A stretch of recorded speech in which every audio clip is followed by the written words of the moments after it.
Hey guys, it's Nico from Steel City Vintage. In today's video, we're going to be talking about some watches that I feel are overvalued, some watches that I feel undervalued, and discuss my thoughts. Now, this video is not meant to be a bashing of any watch in general. It's also not meant to be obviously all-inclusive. It's just me pointing out some trends in watch prices that I've seen today and give my thoughts.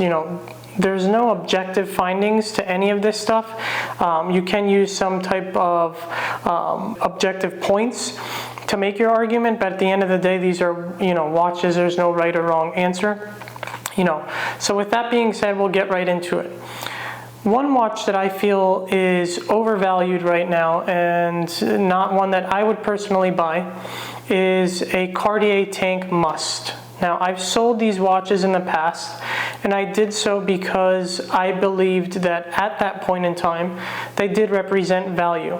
Typically, the watches that I did sell were somewhere in the $1,500 range. Some with box and papers a little bit more, some lesser examples a little bit less. I want to emphasize that I started Steel City Vintage as a collector first. So anything that I'm stocking on the site, with the exception of some pieces that come in on consignment or some pieces that have just been really, really hot and known to sell well, everything else is personally things that I like. I wear them until they sell. The whole idea of Steel City Vintage was as an idea to fuel purchases and enjoy watches, and when I felt like I moved beyond them, move them. It has since grown to be a lot bigger than I can ever have imagined. But with that being said, the Tank Must is not something that right now I believe warrants its price. Typically right now they are selling for around the $2,000 to $2,500 range. This is for a men's size and a manually wound movement. Now, what are we getting for that type of money? Well, we pretty much lose everything from the Tank Louis except the movement. These watches still use the ETA movement that is in some of the Cartier Tank Louis from the 1970s and on. So we do retain that, but we lose everything else. What does that mean? Well, the vermeil case is a gold-plated case. The gold is extremely thin, very thin, such that most dealers, when they receive one that they've purchased at a reasonable price, they end up replating them. So you're getting a much inferior case than a Cartier Tank Louis, obviously being encased in 18 karat gold. You're also not getting a true sapphire blue cabochon crown. And to top it all off, the dials aren't enamel or anything like that. So you're basically getting, in my opinion, something like an homage to the Cartier Tank Louis, except now, we're in the price range of a lot more competitors that I feel punch above their weight when compared to that Must. With that being said, you can easily get a 34 millimeter Rolex.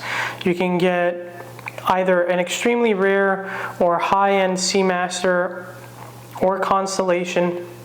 Not all Constellations, but a lot, for that same price point, just to name a few. With those watches, you're getting not an ETA movement, but a caliber that was produced by that manufacturer. Chronometer certified movement from either Rolex or Omega. You're getting a much higher quality dial, whether that be a sunburst finish for 4-digit Rolex 34 millimeter, or a pie pan Constellation, a waffle dial Constellation. A lot of these will be encased in precious metal. So when you're creeping into that $2,000, $2,500 mark, you're getting into a lot more competition. Now, when these were $1,200, $1,400, $1,600, there's not as many competitors, and I felt like they did represent value.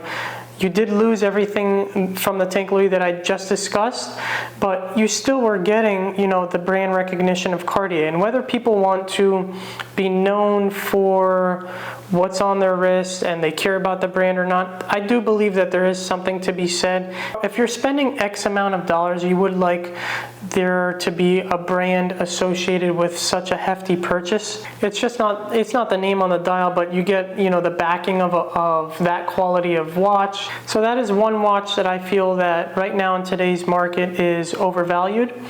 Moving on to a watch that I feel is currently undervalued is a 1990s Omega Speedmaster, reference 359050. Now, why am I picking this watch as my pick for something undervalued right now, June 2024?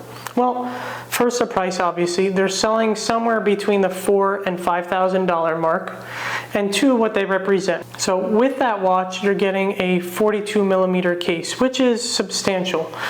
People, although watches are trending towards, the public wanting smaller watches, I still feel like that's a minority. A majority of people still want a bigger watch, and that certainly fits the bill, obviously being at 42 millimeters.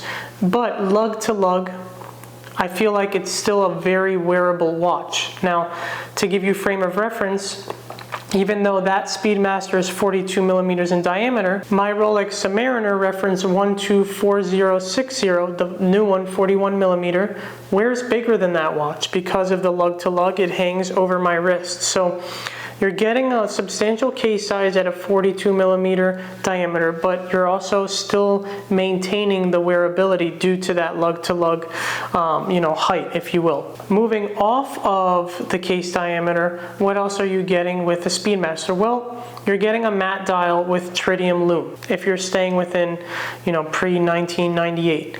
So if we take Rolex as an example again, we know that matte dial tritium lume sports models are going well in the $10,000 to $20,000 range, maybe a little bit less so obviously for their 1990s Submariner, but even that is still trading right now at $7,500 to $8,000. Even with that drastic dip, those watches just a couple of years ago were $10,000. Even with that dip, they're still almost 2x of an Omega Speedmaster, 90s to 90s comparison.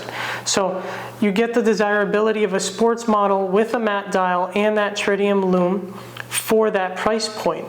And I can tell you, because of experience of owning one, the 1990s Speedmaster lume patinates more beautifully than the rest of its predecessors, in my opinion. Pretty much every example that I see, unless it's been exposed to some severe damage, has patinated to a beautiful custard.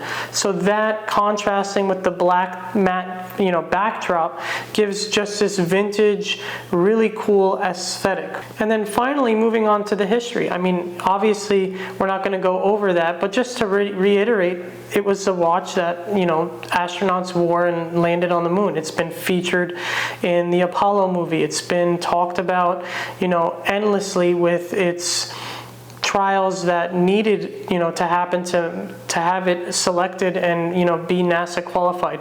So you have an extremely rich history, a desirable case diameter, really cool sports vintage vibe for a price point right now that, I feel is undervalued. They were a little bit higher. I think that for what it's worth and, the amount of watch you're getting for your money, there's an opportunity there right now to pick one up at a price point that doesn't make sense to me currently. Alright guys, that's going to wrap up today's video. If you would like to see me discuss more watches that I feel are either over or undervalued, please leave a comment down below. As I've said before, I'm trying to curate this content to make the videos as entertaining and informative as I can.